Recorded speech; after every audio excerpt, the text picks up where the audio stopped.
Bakuzi ba radio Umurisho turabaramukije nkuko mubimenyereye aka ni kakanya ko kumviriza ikiganiro ndondeza mushikirizwa na Fokode kubijanye n'abanyagihugu b'u Burundi bagenda barafatwa n'inzego z'umutekano kuva mu mwaka wa 2015 mu nyuma ntibigere basubira gutorwa irengero ryabo. Ikiganiro cyo kuri uno mugoroba ni ikiganiro kiza kubabwira ibijanye n'inyuruzwa ry'umunywanyi w'umugambwe CNL ava muri komine Mabayi mu ntara ya Cibitoke uwitwa Jackson Hakizimana batazira Nzovu.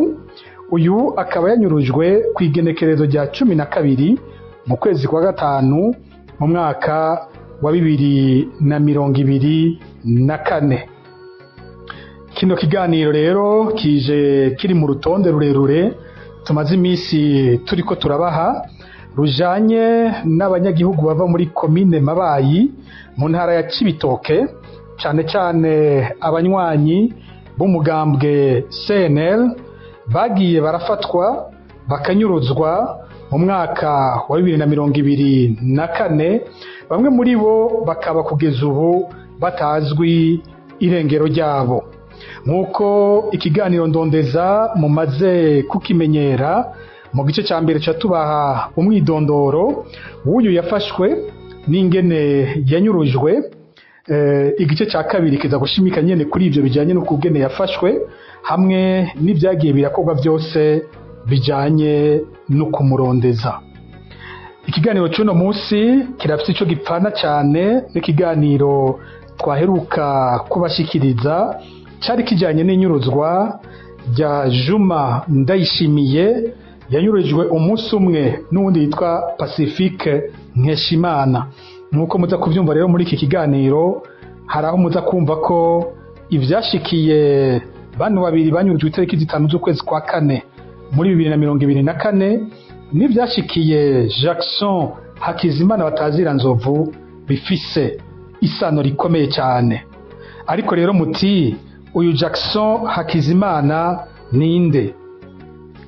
Jackson Hakizimana abatari bake bazi kwitazirano rya Nzovu yavutse mu mwaka w'igihumbi kimwe amajana 992 avukira ku mutumba wa Kibande muri zone Mabayi, komine ni Mabayi nyene mu ntara ya Cibitoke. Ariyo muca mwumva ko igihe Jackson Hakizimana yanyuruzwa yari afise imyaka 32 gusa y'amavuka. Jackson Hakizimana asanzwe ari umuhungu wa Boaz Bagukigwe na Rachel Nahimana. Mu bijanye n'amashure, uyu Jackson Hakizimana yari yahagarikiye amashure yiwe asanzwe mu mwaka wa 6 w'amashure mato. Ayo akaba yayize kuva mu 2000 gushika mu 2007 ku ishure ritoyi ryo mu Rurinzi. Kuva mu mwaka w'2007 gushika muri 2009 Jackson Hakizimana yaciye amanuka i Bujumbura ku ishure benshi bita kuri Etaribu, maze aca yiga ibijanye nuko gukora ibyo bita ngo gukora imodoka, ibi by'abamekanisien hamwe n'ivyo kunyonga imodoka.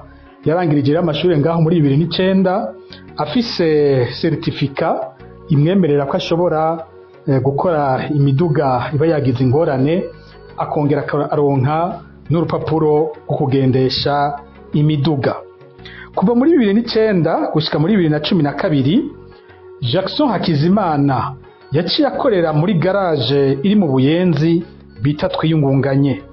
Kuva muri 2012 naho gushika muri 2016 Jackson Hakizimana naho yari umunywanyi w'umugambwe FNL yaciye aronka akazi ku ngoro nkuru y'umugambwe CNDD FDD i Bujumbura abifashijwe n'umwe mu bagenzi biwe yava mu ntara ya Cibitoke yarakomeye aho mu mugambwe.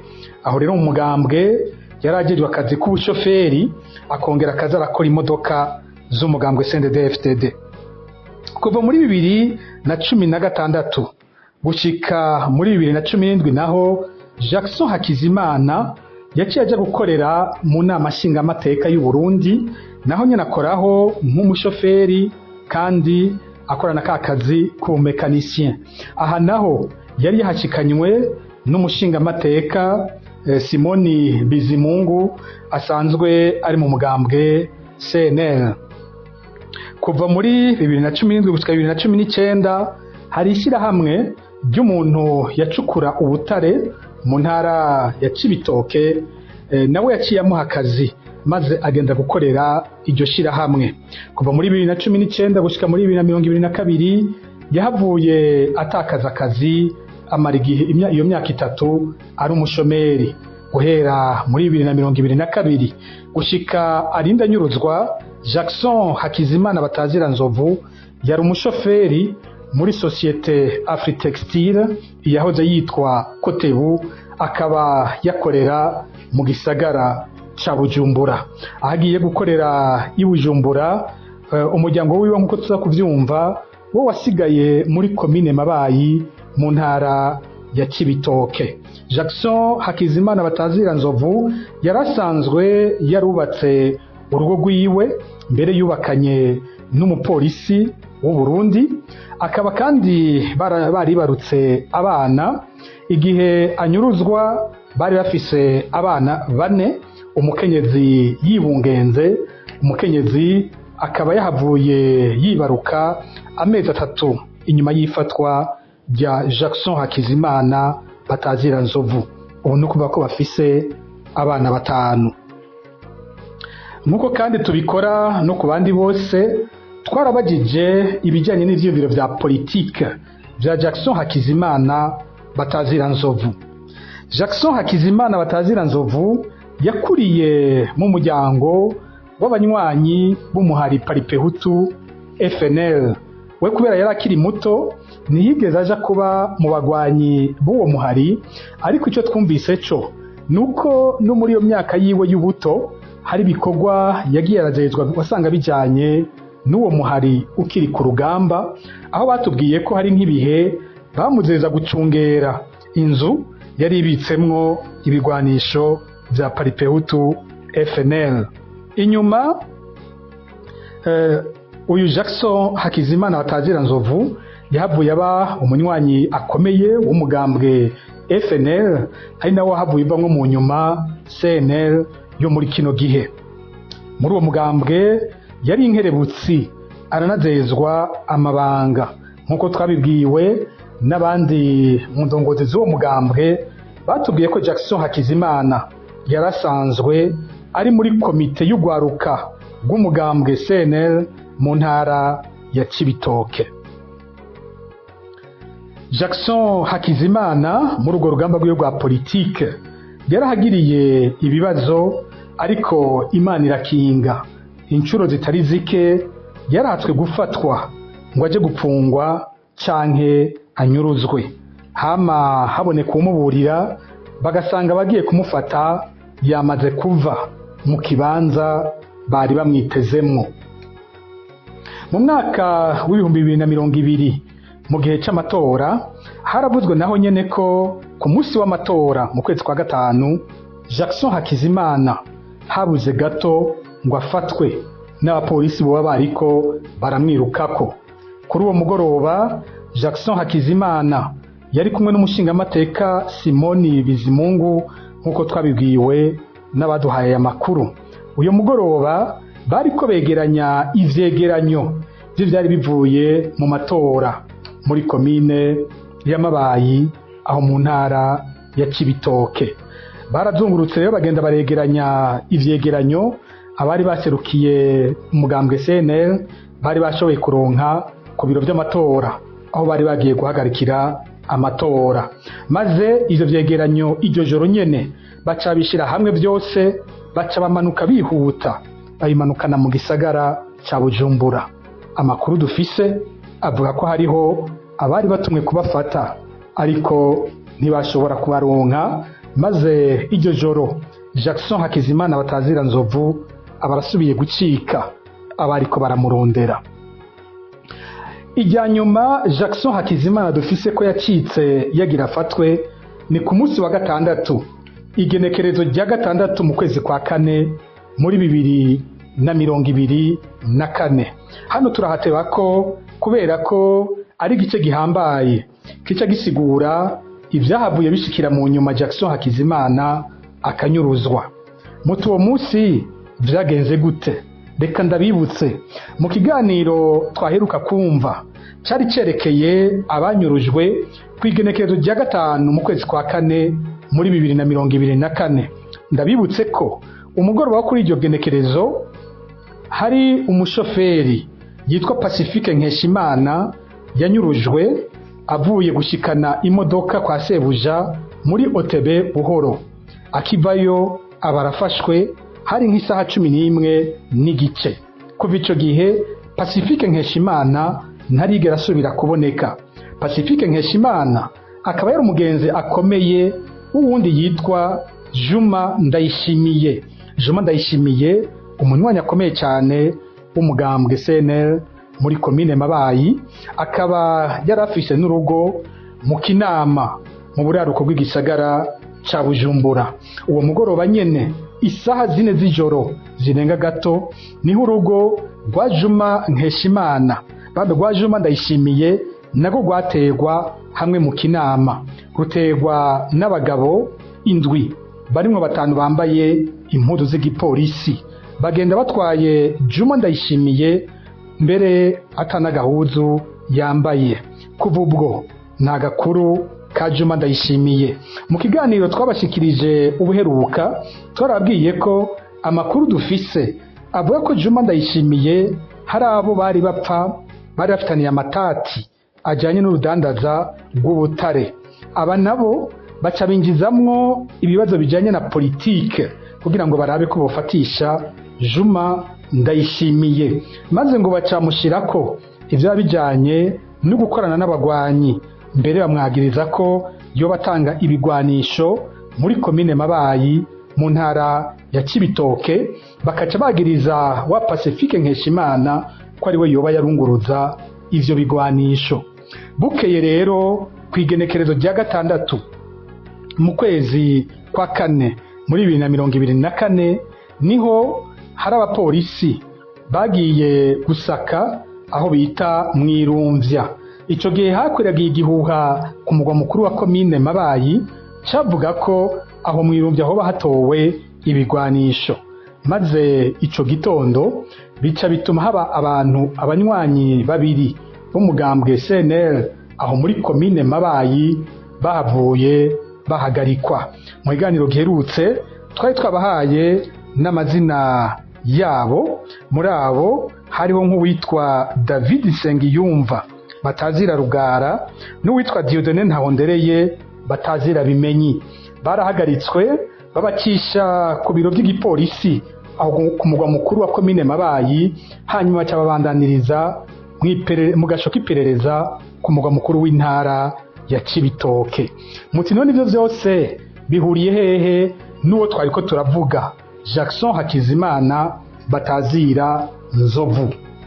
Ku munsi wa gatanu hamwe kwigenekerezo rya gatanu nyene mu kwezi kwa kane muri 2024, Jackson Hakizimana batazira Nzovu yari yaduze kuramutsa umuryango wiwe hamwe ku mugwa mukuru wa komine Mabayi.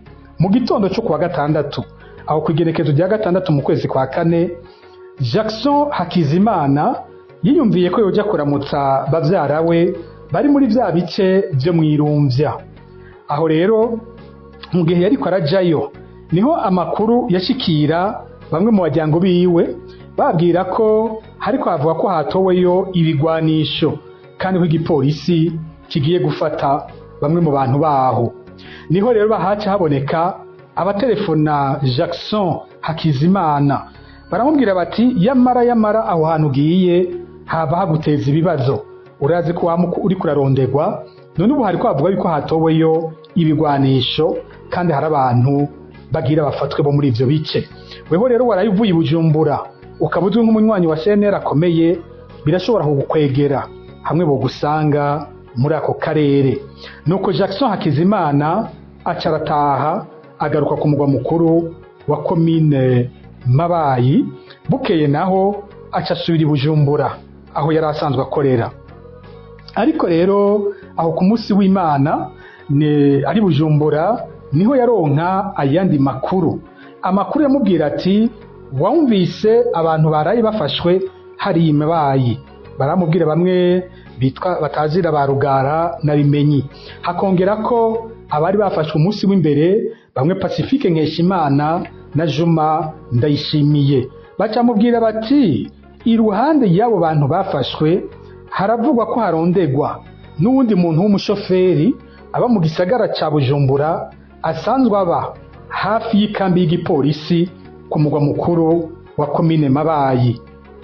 Jackson Hakizimana yaciye atahura ubwo nyene ko ari we nyene ariko ararondegwa, mbere ahava araninyegeza.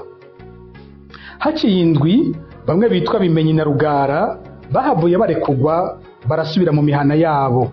Jackson Hakizimana aca yibwira ko ivyo kubarondera nawe nyene n'ivyo kumurondera bishobora kuba vyaheze. Aca aranyeguruka asubira kurangura amabanga yiwe ukuri kwamye, abaho ataco yinona. Twabwiye ko yari asanzwe afise urugo ku mugwa mukuru wa komine Mabayi, akongera we nyene kaba yaba muri quartier Itaba, aho ni muri komine muri zone ya Kamenge mu buraruko bw'igisagara ca Bujumbura. Ubu rero turagiye kuja ku gice ca nyuma ca kino kiganiro, aho tuza kumva ingene haciye imisi Jackson Hakizimana nawe yahavuye anyuruzwa. Ibi bikaba vyabaye kwigenekezo rya 12 mu kwezi kwa gatanu muri 2024. Ni ukuvuga ko hari haciye ukwezi n'imisi 6 ahazwe kunyururizwa ijya mbere muri komine Mabayi mu ntara ya Cibitoke. Uwo munsi hari ku munsi w'Imana. Ngo amara umwanya utari muto ku telefone aganira n'abajyango, yongera anavugana na bamwe mu bagenzi. Niho hageze nko mu masaha y'isaha indwi yavuga ko hariho abandi bariko baramurondera. Ico gihe mbere yari anitegura ko ashobora kuja mu rubanza. Urubanza rwari kubera mu Carama mu buraruko bw'igisagara ca Bujumbura. Mu nyuma yahavuye ngo aronka itelefone. Itelefone batubwiye ko yari telefone y'umuntu yavuga ko hari imodoka ngo yoba yari yamukoreye. Uyu nawe batubwiye ko yitwa Niyongabo Jean Paul, benshi bazi ku izina ry'itazirano rya Pasikari. Uyu Jean Paul yoba yamuhamagara avuga ko hari ibijyanye n'iyo modoka byoba bitari bwahere, bipfuza ko yogenda bagaheraheza, kandi bikaba byari kubera mu Carama. Ariko aya n'amakuru yatanzwe n'uwamuhamagaye wenyene, ntawuzi ukuri kwayo aho kugera, kuko kuva yitavye iyo telefone akagenda agiye kuyitaba, Jackson Hakizimana batazira Nzovu ntiyasubiriye kuboneka. Wa Pasikari bamubajije, we yavuze ko yaherutse bariko baravugana ku telefone, ngo yumva telefone iracitse, bihagararira ngaho. Asuye kumurondera asanga telefone irazimije, kandi akavuga ko Jackson Hakizimana atigeze ashika muri cya kibanza bari bamurindiriyemwo, bari bavuganye. Aha ntawuzi ukuri kose kw'ibyabaye, kuko atawundi n'umwe ariho yemeza ko ibintu vyagenze gutyo. Ico bikoze bukeye ababanyi nibo baciye bamenyesha abajyango ba Jackson Hakizimana ko wabo atatashe hamwe yaba mu Kamenge. Mu nyuma murondeye ku telefone yari izimije, ariko aho kuwa mbere telefone yarasubira akora akanya gato, bakabona ko ari ku murongo kuri WhatsApp, bahamagara ntiyitabe, ariko banditse bakabona ko asoma message z'ivyo bariko barandika. Niho baca bibaza ko atari we yari afite telefone, ahubwo bari bamufashe aribo bariko barayikoresha. Bukeye ku munsi wa kabiri igenekerezo rya 14 mu kwezi kwa gatanu naho nyene telefone yarasubiye irakora akanya gato mu nyuma irazima. Kuva ubwo nta gakuru abajyango ba Jackson Hakizimana basubiriye kuronka. Inkuru za Jackson Hakizimana twarazikurikiranye gushika mu mpera z'ukwezi k'umunani kwa 2024 kugeza aho abiwe nta gakuru bari bafise kuwabo iyo yarari. Bararondeye mu busho butandukanye mu gisagara ca Bujumbura barabura uwabo ntako batagize. Ariko rero amakuru dufise nuko mu iperereza ry'u Burundi hariho uwahavuye ahishuka bamwe mu bajyango arababwiza ukuri kuwabo yanyurujwe n'iperereza kandi ko ariko bamwagiriza ivyaha bikomeye cyane bijanye n'ivyo byo gukorana n'abaroberi. Bakaca banavuga ko umuryango uhagarika ibyo kumurondera kubera ko nawe nyene ushobora kugira ingorane zikomeye cyane. Ico bikoze ivyafashe Jackson Hakizimana bifatanye kandi n'ivyatumye Juma Ndayishimiye anyuruzwa, Pacifique Nkeshimana anyuruzwa, co kimwe n'abandi twagiye turavuga mu biganiro tumaze imisi turiko turabaha. Haraciye imisi mike hari umuntu atwandikiye ku Jackson Hakizimana batazira Nzovu yoba yarasubiye kuboneka, bavuga ko iperereza ryatinze rikagondozwa ryoba ryaremeye ko rimufise ngo mu nyuma rikamujana mw'ibohero rikuru rya Mpimba. Kino kiganiro tugikoze tutararonka amakuru yemeza ko Jackson Hakizimana yoba yarasubiriye kuboneka, haba mu bajyango canke mu bagenzi nta uraduha inkuru itomoye kubijanye nuko Jackson Hakizimana muri kino gihe yoba araboneka. Ni inkuru tuzobandanya gutohoza, n'abashobora kuyironka bose bashobora gusubira bakatwandikira bakatumenyesha aho bigeze muri kino gihe. Ariko naho yosubira akaboneka mu kw'icenda ntibihindura ko mu kwezi kwa gatanu Jackson Hakizimana yari yanyurujwe n'iperereza kandi ko bamunyuruje ari nabo banyuruje abandi. Twari tumaze iminsi turiko turababwira aho hose tugasaba ko iperereza ry'u Burundi ritanga umuco aho rigenda rirashira abo bantu bose. Aha rero niho turangirije ikiganiro cy'uno munsi. Dushimiye mwebwe mwese mwagikurikiye, tuzosubira ku munsi w'Imana uza. Murakoze.